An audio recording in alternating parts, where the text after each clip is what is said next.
ఈ కథ సైబేరియాలోని ఒక ఆర్కిటిక్ ప్రాంతంలో మొదలవుతుంది. అక్కడ కనుచూపు మేరలో మంచు తప్ప మరేమీ కనిపించదు. సినిమా ఆరంభంలోనే మనకు ఒక స్త్రీ గొంతు వినిపిస్తుంది. ఆమె తన గత జీవితాన్ని నెమరు వేసుకుంటూ ఉంటుంది. ముఖ్యంగా తాను జన్మించినప్పుడు ఒక మాంత్రికుడు చెప్పిన జోస్యం గురించి చెబుతుంది. తాను ఒక శాపగ్రస్త బిడ్డనని, ప్రస్తుతం తీవ్ర సంక్షోభాన్ని ఎదుర్కొంటుంది. ఆ స్త్రీ పేరు శైవ. మరియు ఈ పరిస్థితిలో కొంత నిజముందని ఆమె కూడా భావిస్తుంది. శైవ ఆర్కిటిక్ ప్రాంతంలో ఉన్న ఒక శిబిరంలో నివసిస్తుంది. ఆమెతో పాటు ఆంజా అనే మరో యువతి కూడా ఉంది. చూస్తుంటే ఆమె శైవ కుమార్తెలా కనిపిస్తుంది. శైవ ఒక కుక్కల మందను పెంచుకుంటూ ఉంది. వాటిలో ఒకటి అనారోగ్యం పాలైంది. దాంతో శైవ ఆ కుక్కను చంపి దాని బాధల నుండి విముక్తి కల్పించింది. తమ గుడారం లోపల శైవ తమ తదుపరి వేటయాత్ర గురించి చర్చించడం ప్రారంభించింది. అకస్మాత్తుగా వారి సంభాషణ మధ్యలోనే ఆంజా వెక్కి వెక్కి ఏడ్చింది. బహుశా అది ఆమె ఆవహించిన తీవ్రమైన ఒంటరితనం వల్ల కావచ్చు. ఆ ఇద్దరు స్త్రీలు వెంటనే తమ పడవలో బయలుదేరారు. ఎందుకంటే వారు తమ శిబిరాన్ని ఏర్పాటు చేసుకోవడానికి ఒక కొత్త ప్రదేశం కోసం వెతుకుతున్నారు. వారు ప్రయత్నిస్తుండగా దూరంలో రష్యన్ సైనికులు పనిచేయడం వారు గమనించారు. అక్కడ ఒక రైల్వే ట్రాక్ నిర్మాణ పనులు జరుగుతున్నాయి. అయితే ఆ సైనికులు వీరిని గమనించలేదు. ఆ ఇద్దరిని గమనిస్తే శైవ మరియు ఆంజా ఇద్దరికి ఆ సైనికుల పట్ల తీవ్రమైన భయం ఉందని స్పష్టంగా అర్థమైంది. వారు ఇంకా నీటిపై ప్రయాణిస్తుండగానే చీకటి పడింది. పడవ మోటారు అప్పటికే పాడైపోవడంతో వారు తెడ్డుల సహాయంతో పడవను స్వయంగా నడుపుకుంటూ వెళ్లాల్సి వచ్చింది. మరుసటి ఉదయం ఆ ఇద్దరు స్త్రీలు ఒక రాతికొండ ముందు ఉన్న విశాలమైన మైదానానికి చేరుకున్నారు. అది చూడటానికి ఒక సముద్ర తీరం లాంటి ప్రదేశం. ఈ ప్రదేశం మనకు సరిగ్గా సరిపోతుంది అని శైవ ప్రకటించింది. వారు అక్కడే తమ గుడారాన్ని ఏర్పాటు చేసుకున్నారు.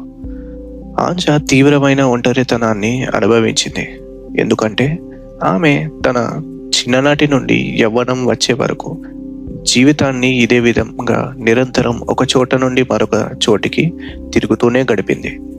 రాత్రి పడుతుంది. నిద్రిస్తున్నప్పుడు శైవ దగ్గర ఒక తోడేలు పాదం ఉండటానికి మనం గమనిస్తాము.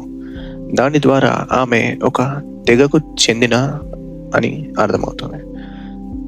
కథ గతాన్ని చూపిస్తుంది. శైవ చిన్నతనంలో శాపం కారణంగా తన తెగ నుండి బహిష్కరించబడింది. ఒంటరిగా జీవించాల్సి వచ్చింది. ఒకరోజు ఆమె రెయిన్ బేర్ అనే వ్యక్తిని కలిసింది. అతను ఒక తెగకు చెందినవాడు. అతను తనను తాను ఐవర్గా పరిచయం చేసుకున్నాడు. అతను శైవను తన తెగలోకి ఆహ్వానించాడు. శైవ ఐవర్తో ప్రేమలో పడటం వెంటనే అంగీకరించింది. దానితో ఆమెకు ఒక కొత్త కుటుంబం మరియు ఐవర్ బహుమతిగా ఇచ్చిన పాదం దొరికింది. అప్పుడు ఆమెకు అదే మాంత్రికుడి ముఖం కనిపించడం మొదలైంది. ఎవరికైనా దగ్గరైతే అంతా నాశనమవుతుందని హెచ్చరిక పీడకల నుండి గాయం ఏల్కొంది. కథ వర్తమానానికి తిరిగి వస్తుంది. అది ఉదయం. ఆమె తన కుక్కలతో వేటాడుతూ దూరంలో ఒక వ్యక్తి సొంత సామాను లాగుతూ దగ్గరకు రావడం చూసింది. అతను కింద పడిపోయాడు.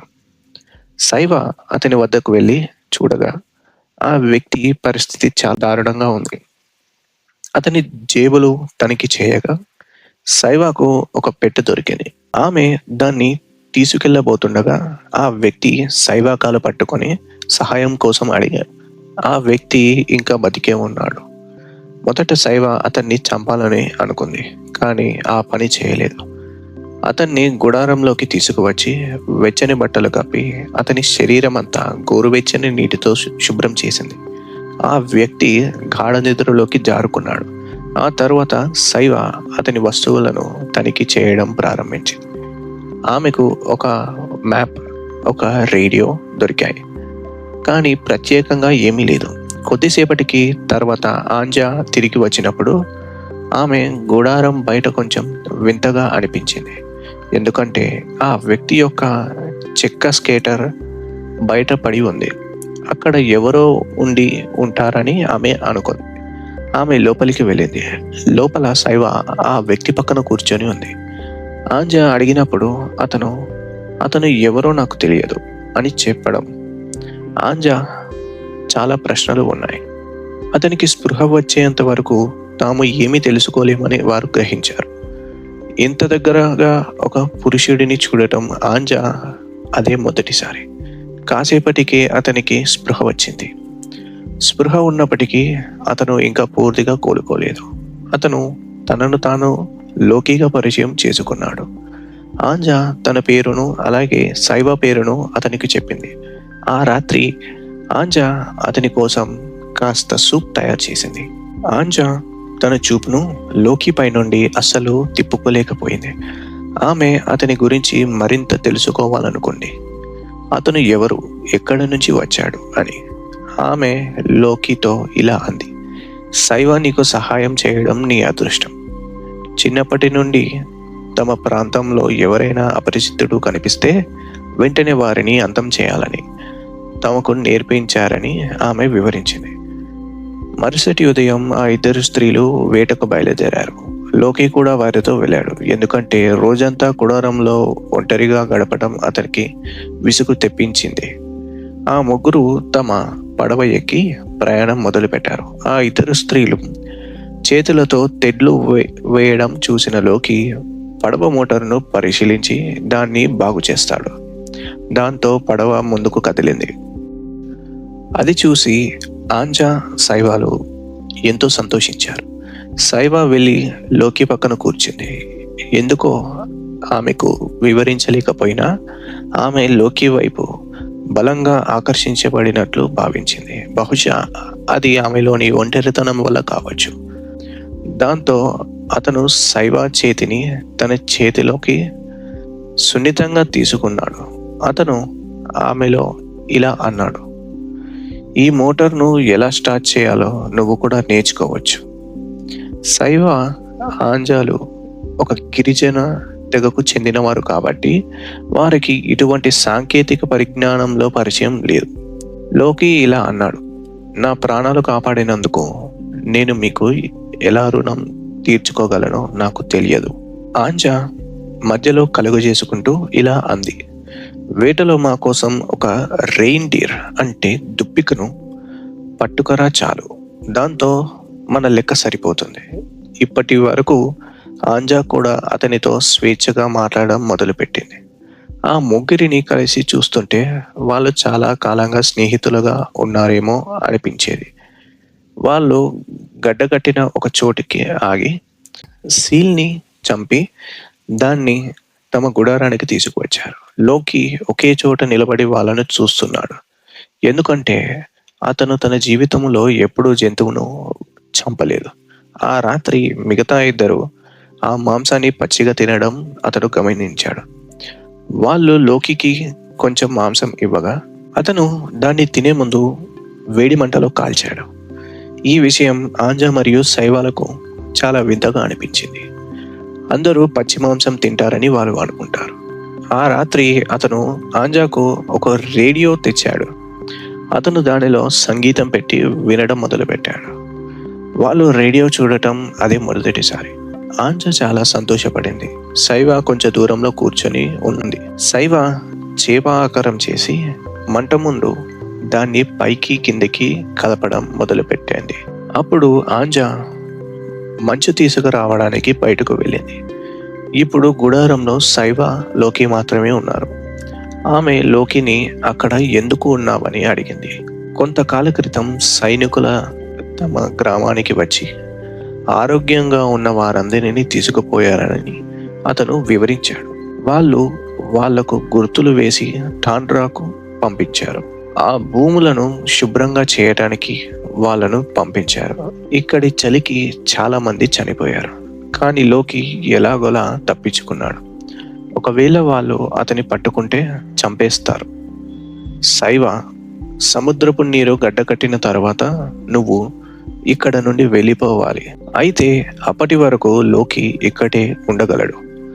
లోకి ఆమె చెయ్యి పట్టుకొని శైవాకు మరింత దగ్గర జరిగాడు.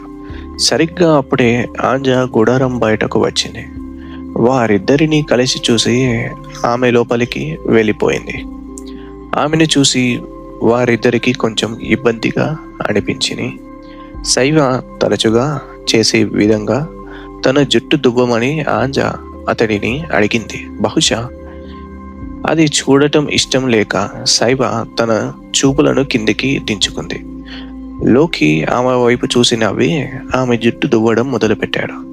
కానీ శైవ వైపు చూస్తుంటే ఆమెకు ఒంట్లో బాగోలేనట్లు అనిపించింది. ఆమెకు అది నచ్చలేదు, ఎందుకంటే ఆమెకు లోకి అంటే ఇష్టం మరియు ఈ విషయం లోకికి బాగా తెలుసు. ఆ రాత్రి లోకి మెలకువ వచ్చి వారి దగ్గరకు వెళ్ళాడు. ఇద్దరు గాఢ నిద్రలో ఉన్నారు. అతని మనసులో ఏదో జరుగుతుంది, అది అతనికి మాత్రమే తెలుసు. బహుశా ఇక్కడే ఉండాలా లేక ఉదయాన్నే వెళ్ళిపోవాలా అని అతను నిర్ణయించుకోలేకపోతున్నాడు.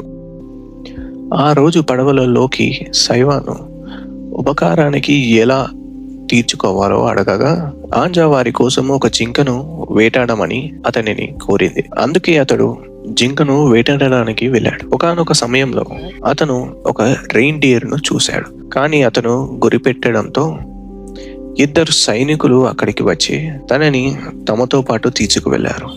ఆ ఇద్దరు సైనికులు వెళ్ళటానికి సిద్ధమై తనను పడవలోకి ఎక్కించడానికి వెళ్ళగా తను చాకచక్యంగా వారిద్దరిని అక్కడే చంపేశాడు.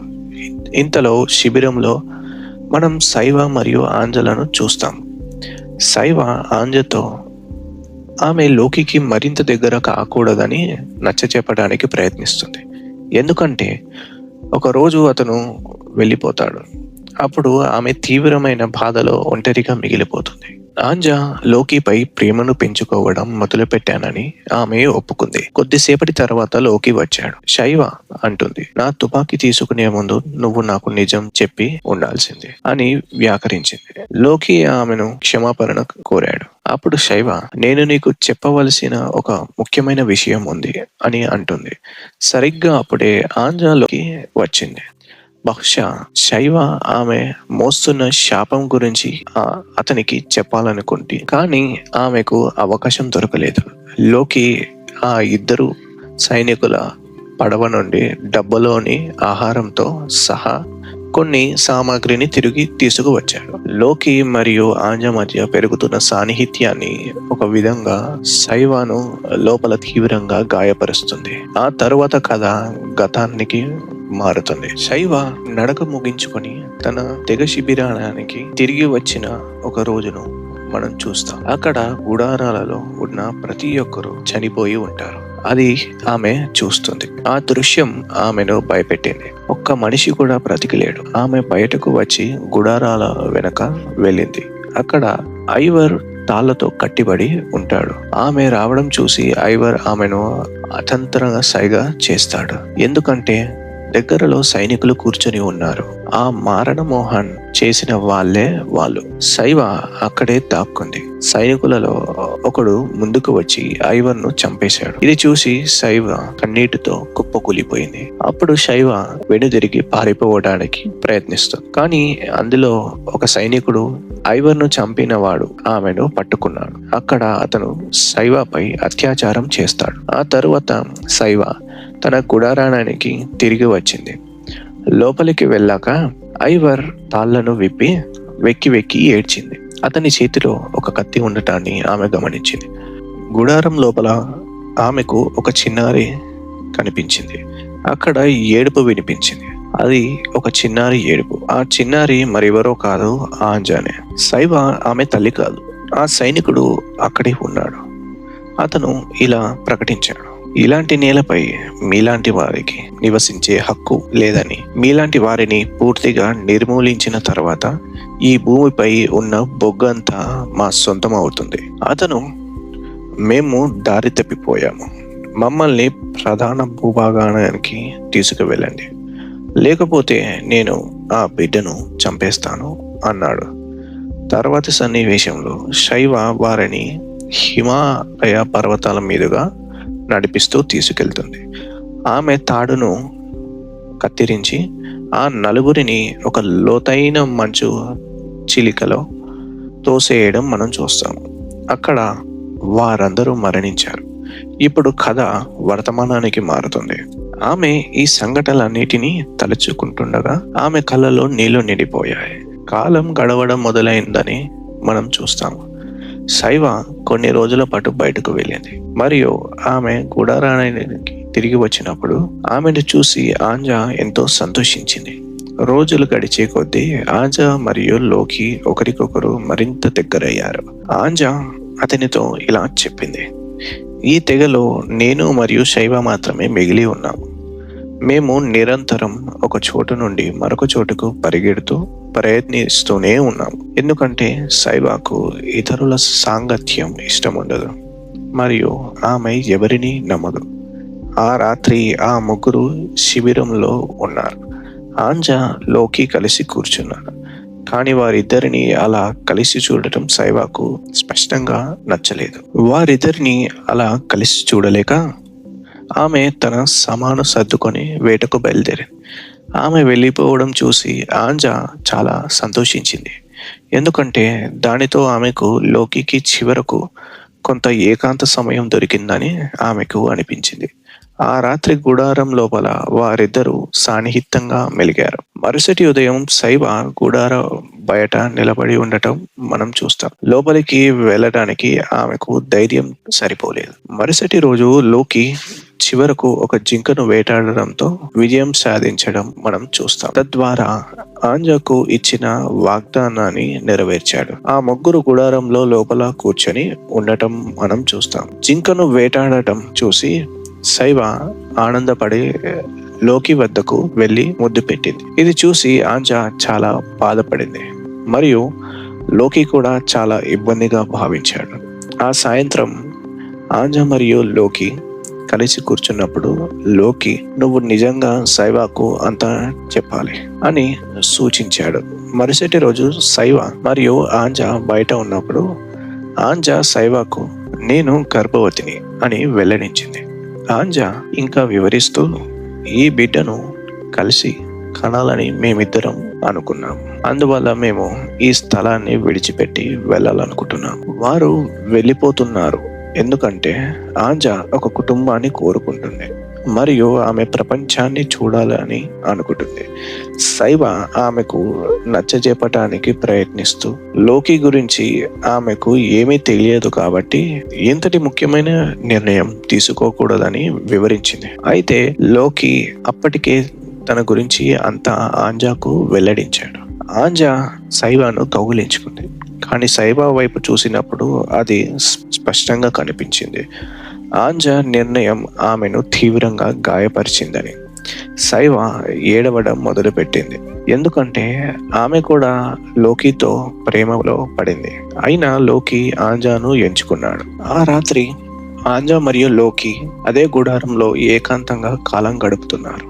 కానీ పక్కనే శైవ కూడా ఉంది. దాంతో శైవ లేచి ఒంటరిగా కూర్చోవటానికి బయటకు వెళ్ళింది. మరుసటి రోజు లోకి ఇలా ప్రకటించాడు, రేపు మంచు గట్టిగా గడ్డకట్టిన వెంటనే మనం ఇక్కడి నుండి బయలుదేరాలి. ఆ తరువాత అతను వేటకు వెళ్ళాడు. ఇప్పుడు అక్కడ శైవ మరియు ఆంజా మాత్రమే మిగిలి ఉన్నారు. అప్పటికే శైవ ఆమెతో మాట్లాడడం పూర్తిగా మానేసింది. ఆమెను ఆ స్థితిలో చూడడం ఆంజాకు ఎంతో బాధ కలిగించి, ఇక్కడ ఆంజా తన ప్రయాణం కోసం ఆహారం నుండి ఇతర నిత్యావసరాల వరకు సరుకులను సర్దుకోవడం మనం చూస్తాం. ఎందుకంటే మరుసటి రోజు తెల్లవారుజామున వారిద్దరూ బయలుదేరాల్సి వస్తుంది. తమతో పాటు కుక్కలలో ఒక దానిని తీసుకువెళ్ళవచ్చా అని ఆంజా శైవను అడిగింది. శైవ ఆమె అభ్యర్థనను తిరస్కరించలేదు, కానీ దానికి సమాధానంగా ఒక్క మాట కూడా మాట్లాడలేదు. శైవ ముఖంలో కనిపిస్తుంది ఆ గాఢమైన విషాదాన్ని ఇకపై భరించలేదని. చివరకు ఆంజా ఇలా అడిగింది,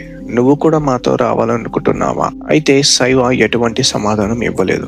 ఆంజా ఆమెను తన జుట్టు దువ్వమని కోరింది. శైవ జుట్టు దువ్వడం పూర్తి చేసిన తర్వాత శైవ తన సొంత జుట్టునే ఉపయోగించి ఆంజా గొంతును నిలిపింది. ఆంజా శ్వాస పూర్తిగా ఆగిపోయేంత వరకు ఆమె గొంతును గట్టిగా నొక్కి పట్టింది. ఆంజా తీవ్రమైన వేదనతో విలవిలలాడుతూ తప్పించుకోవడానికి పోరాడింది. కానీ సైవాపై దాని ప్రభావం ఏమాత్రం పడలేదు. ఆమె ముఖంలో కనిపించిన ఆగ్రహం మరియు ద్వేషం స్పష్టంగా కనిపిస్తున్నాయి. ఒంటరిగా మిగిలిపోతానేమో అని సైవ తీవ్ర భయానికి లోనైంది.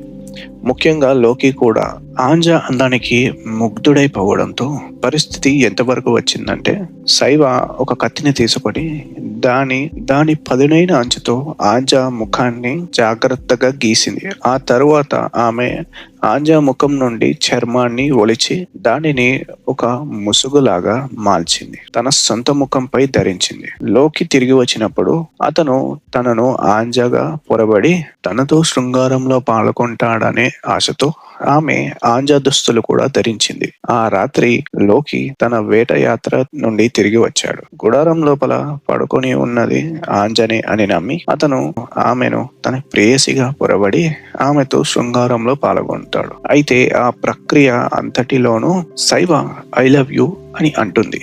ఆమె గొంతును గుర్తించి అతను సైవా ముఖం వైపు చూశాడు. ఆమె ముఖ కవలికపై ఆంజా చర్మం కప్పి ఉండటాన్ని చూసి అతను భయంతో వణికిపోయాడు. గట్టిగా అరుస్తూ అతను బయటకు పారిపోయాడు. పూర్తిగా బట్టలు లేకుండా ఆ మంచుతో నిండిన ప్రదేశంలో పరుగులు తీయసాగాడు. ఇంతలో కన్నీరు మున్నీరుగా విలపిస్తూ సైవ తన ముఖంపై ఉన్న ఆ ముసుగును పిచ్చిగా లాగివేయడం మొదలుపెట్టింది. తాను నిజంగా ఒక శాపానికి గురయ్యానని ఆమె పూర్తిగా నమ్మింది. ఈ కథ సరిగ్గా ఈ సన్నివేశంతోనే ముగిస్తుంది. మీకు ఈ ఎక్స్ప్లెనేషన్ నచ్చినట్టయితే ఈ వీడియోని లైక్ చేయండి, ఛానల్ని సబ్స్క్రైబ్ చేయండి. Thank you guys.